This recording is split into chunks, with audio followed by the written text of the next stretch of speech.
In a large city like Chicago, one might be able to seamlessly vanish into the throngs of people without anyone throwing them a second glance. However, one tragic July in 1996, not only did one father go missing, but so did the rest of his family.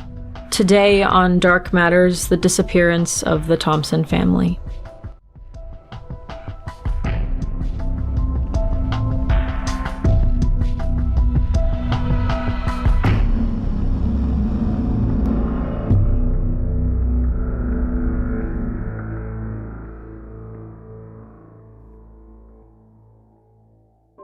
On the 8100 block of South Rhodes Avenue in Chicago, the Thompson family lived in relative peace.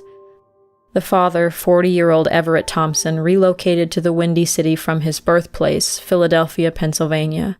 The second eldest child with 5 siblings, Everett paved a path of success. He played both football and the trombone in high school, and he graduated college in 1978 with a degree in marketing. Everett found work in Chicago at a steel manufacturing firm, and he also found the love of his life, 43-year-old Lydia White.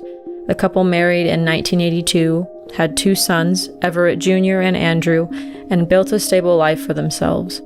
Everett eventually left the firm to follow his passion for cooking, opening the EAT and Company restaurant, EAT for his initials, Everett Arthur Thompson. The Eaton Company was successful, and Everett, known by neighbors as a doting father and a tireless worker, saw the fruits of his labor in his happy family. But neighbors noticed a new resident join the Thompson household in February of 1996, but no one seemed happy about it. Kenneth White, Lydia Thompson's brother, had just been released from prison after serving time for aggravated criminal sexual assault. Some might have questioned the Thompsons' decision to bring an ex-con into their home with 2 young sons, 11-year-old Everett Jr. and 8-year-old Andrew, even if he was family. The Thompsons had inherited the property from Lydia's father, who also left the home to her 2 other siblings, meaning, legally, Kenneth owned 1/3 of the property, though Everett's side of the family knew him as a, quote, freeloading house guest. The dynamic of the Thompson household changed drastically, and things turned from troublesome to violent. July 3rd, 1996. The first sign of trouble at the Thompson house unfolds. Lydia calls 911 because Kenneth is threatening her family with an axe. Officers rush to the scene, but by the time they arrive and look around, the argument has reduced to a simmer, but it doesn't take long for things to boil over again. 2 days later, on July 5th, 1996, Hernan Thompson, a minister out of Philadelphia and Everett's father, phones his son at the Eaton Company restaurant. Father and son make small talk for a while. Hernan asks when they're going to visit and if things have improved with Kenneth around. A panicked phone call from Lydia interrupts the friendly chat. Frantic, she tells Everett to come home. She's locked herself in the bedroom because Kenneth is chasing her with an axe. Everett hastily informs his father of the situation and hangs up, rushing out of the restaurant around 3 p.m. One of his employees is the last to ever see him. 2 hours later, Kenneth White drops by the restaurant in the Thompsons' van. He tells the manager Everett was arrested after a car accident, but the manager only has time to note the red smears on Kenneth's new white Nikes before he leaves. Later, when the manager speaks with police about the supposed accident, no record is ever found connecting Everett to any kind of traffic accident. Nobody hears from or sees the Thompsons for over a week. Despite knowing the circumstances in which he last spoke to his son, Hernan failed to inform anyone his son might be in danger, thinking the incident was just another one of Kenneth's outbursts. Finally, on July 17th, 1996, 12 days after last speaking to him, Erlene and Hernan Thompson report their son missing. They haven't been able to get a hold of him, Lydia, or their 2 sons. Police arrive at their home for a wellness check, but they don't find Everett, Lydia, Everett Jr., or Andrew, and their family van is not in the driveway. However, someone is home. Kenneth White, the ex-convict brother of Lydia Thompson, is still inside the home. However, he informs police that the family is fine, that they loaded into the van for an impromptu vacation to Philadelphia, where Everett's parents lived. Police find nothing to indicate foul play and nothing to contradict Kenneth's story, and even though 12 days have passed since the family was last seen, they take Kenneth at his word and leave without investigating further. Over the next couple weeks, Kenneth relays similar stories to neighbors about the Thompsons' whereabouts. They went to Philly on a bus, to Minneapolis on a bus, took a trip to Hawaii.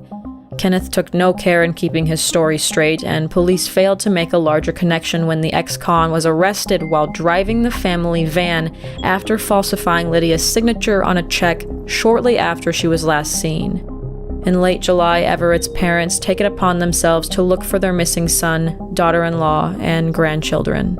They travel from Philadelphia to Chicago and conduct their own investigation, speaking to employees at the Eaton Company and seeking out the family van, hoping it would lead them to the Thompsons, but they find nothing. They take their findings to the police, and that's finally when authorities grow suspicious of Kenneth. Despite claiming to have a solid alibi, detectives learned Kenneth sold the van to a salvage yard not long after his arrest, and it had already been compacted. But that wasn't the worst of it. Kenneth also illegally forged both Lydia and his other sister's signature in order to sell the family's home. A home inspector came before the sale was made and noted that one toilet and one bathtub had recently been painted red, and the kitchen floor was torn out.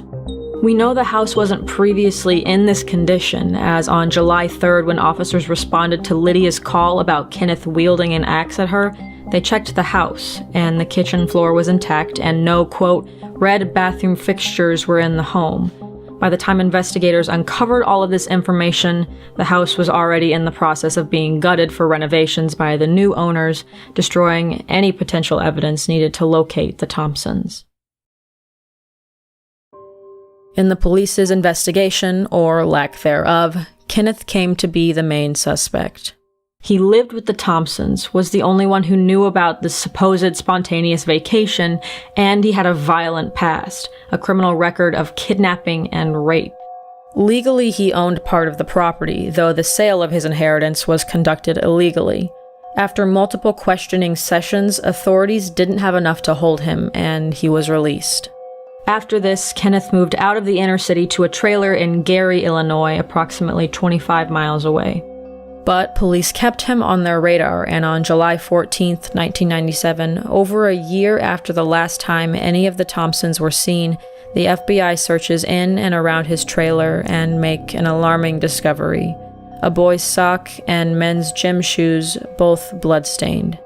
It is unknown who either item belonged to, though both tested positive for human blood. It wasn't enough to jail Kenneth White, but authorities didn't have to wait long. In November of that same year, Kenneth failed to register as a convicted sex offender and was jailed.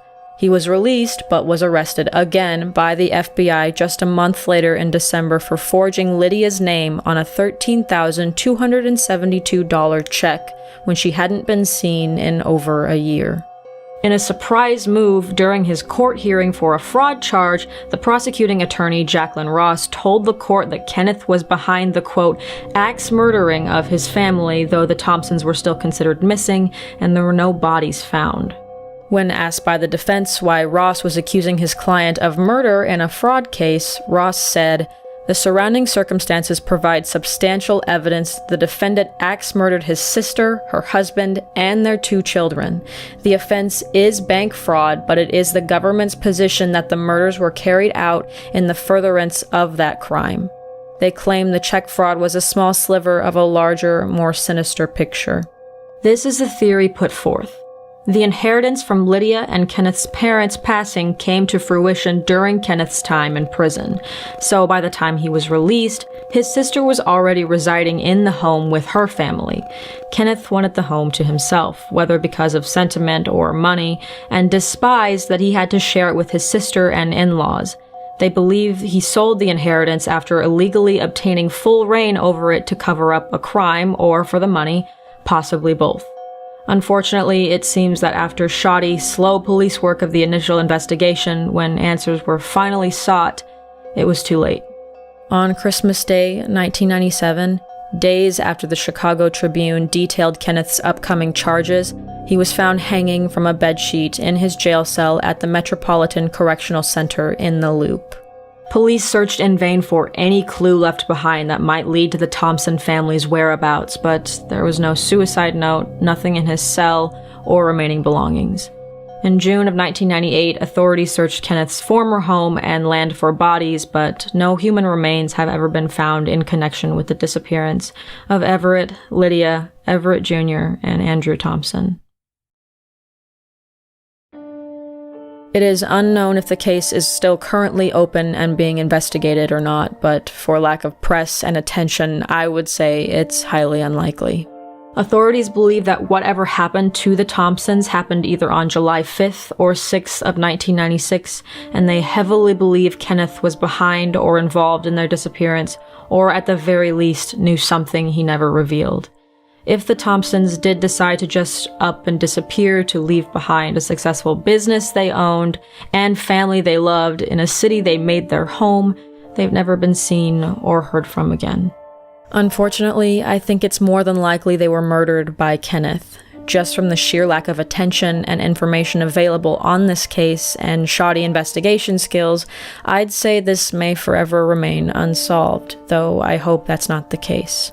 If this family never receives any justice, I thought the least I could do was bring their story to your attention, as it remains unsolved, and police believe any closure will come from someone who knows something but hasn't talked yet. If the family did meet a tragic end, or if they vanished on their own at the threat of violence, we can only hope that in some sense, no matter what you believe, they've found peace or are together. The Thompson family has been missing since July 5th, 1996. 40-year-old Everett Thompson was 6 feet, 250 pounds, had black hair, brown eyes, and possibly sported a mustache. 43-year-old Lydia Thompson was 5'8", 135 pounds, and had brown hair, brown eyes, and a large vaccination scar on her upper arm, and possibly used her maiden name White. 11-year-old Everett Thompson Jr. and younger brother Andrew Thompson both had black hair and brown eyes. If you have any information on the Thompson family's disappearances, you can contact the Chicago Police Department at 312-433-7007 or 312-747-6222. Special thanks to the Patreon family. The names you see on screen are just some of the people who financially contribute to this channel. Whether they are passionate about cases like the Thompson families or the other dark content on this channel, their support cannot be overstated. If you are interested in supporting the channel, information is in the description, but even if you only continue to support by watching, thank you. Thank you for giving the Thompsons case a moment of your time, and my heart goes out to any friends or family members. I heavily believe this family deserves more justice than what they've been given so far. And no matter what you choose to believe or what you speculate, I ask you only for respect in the comments below, and remember, though these may be dark matters, the darkness always matters. Thank you for watching the video. Exposure to these cases is highly important, and to those of you who support this channel by watching, contributing, or buying merchandise, thank you. If you want to see other unsolved cases or dark content, be sure to subscribe to this channel. Stay safe, friends, and have a good night.